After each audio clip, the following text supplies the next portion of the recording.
Percy is a little green engine who can shunt and pull. He pulls both passengers and freight. At the docks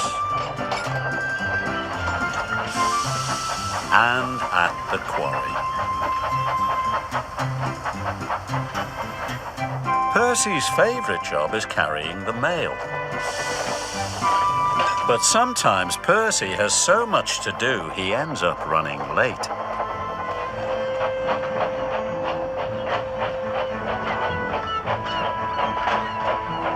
That evening, Percy arrived late at Brendam Docks. "You're late again, Percy," said the dock manager. "I will have to speak to the Fat Controller." Percy was upset. Percy returned to Tidmouth Sheds. The other engines were already asleep. Then Percy heard voices on the other side of the sheds. It was the Fat Controller, and he was talking to Percy's driver. Percy tried not to listen, but he couldn't help himself. "Percy has been late too often this week," said the Fat Controller. "He must go to the scrapyards tomorrow." "The Fat Controller wants to scrap me," gasped Percy. Percy worried all night long. The next morning the sun shone and the birds sang, but Percy was too upset to notice. "The Fat Controller wants to scrap me," he cried, "and all because I was late." "The Fat Controller wouldn't scrap a really useful engine," said Thomas, "and you, Percy, are a really useful engine." Percy felt better until he noticed the time. "I'm going to be late," he cried. Percy wheeshed away. If he was on time, maybe the Fat Controller wouldn't send him to the scrapyards.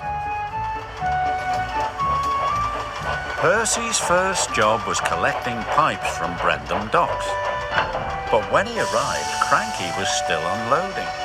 "Hurry up, slow coach," wheezed Percy. "I must be on time." "I'll take as long as I like," said Cranky, and he went slower than ever. The moment Cranky had finished, Percy took off. He hadn't waited for the pipes to be tied down.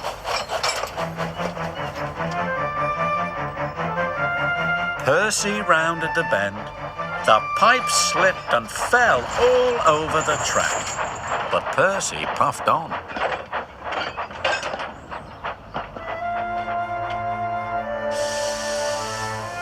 Percy thought he'd delivered the pipes, so he chuffed away to his next job. Percy was to take some tar wagons to the workmen mending the roads. "Be careful," said his driver. "Tar is sticky stuff." But Percy wasn't being careful. He was going too fast. Percy charged down Gordon's Hill. He didn't see Gordon and the express until it was too late.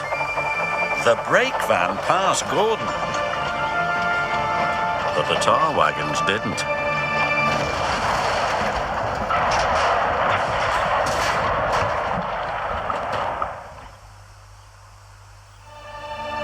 Luckily, no one was hurt, but Gordon was very cross.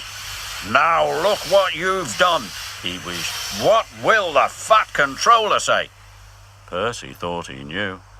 "Oh no," he cried. "I'm sure to be scrapped now." And so Percy decided to run away.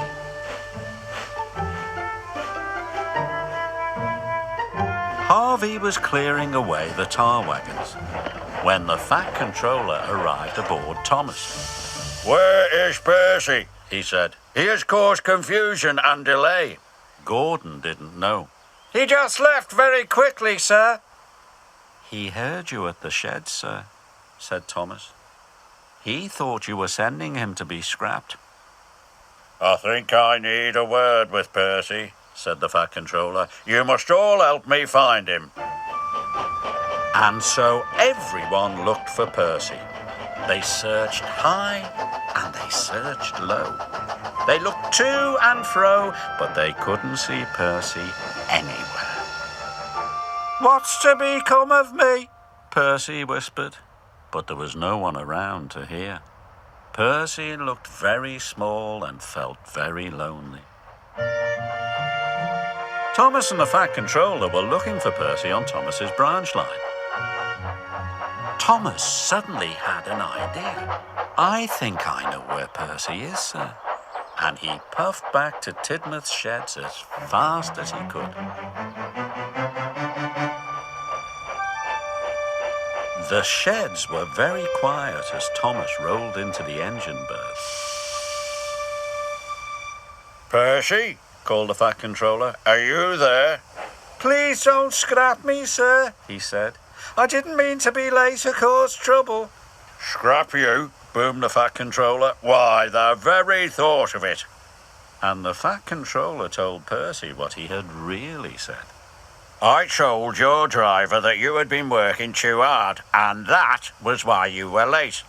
I had decided, after taking some scrap to the smelters, that you were to carry the mail all week." Percy was as happy as he had ever been. "Do you really mean it, sir?" puffed Percy proudly. "The mail for a whole week? Thank you, sir." Percy couldn't stop himself tooting for joy. Thomas tooted too. It was good to have his friend back. So Percy carried the mail all week. He wasn't late and he didn't make a mistake. Not one. And Percy decided never to listen to silly stories ever again. Especially not ones made up by himself.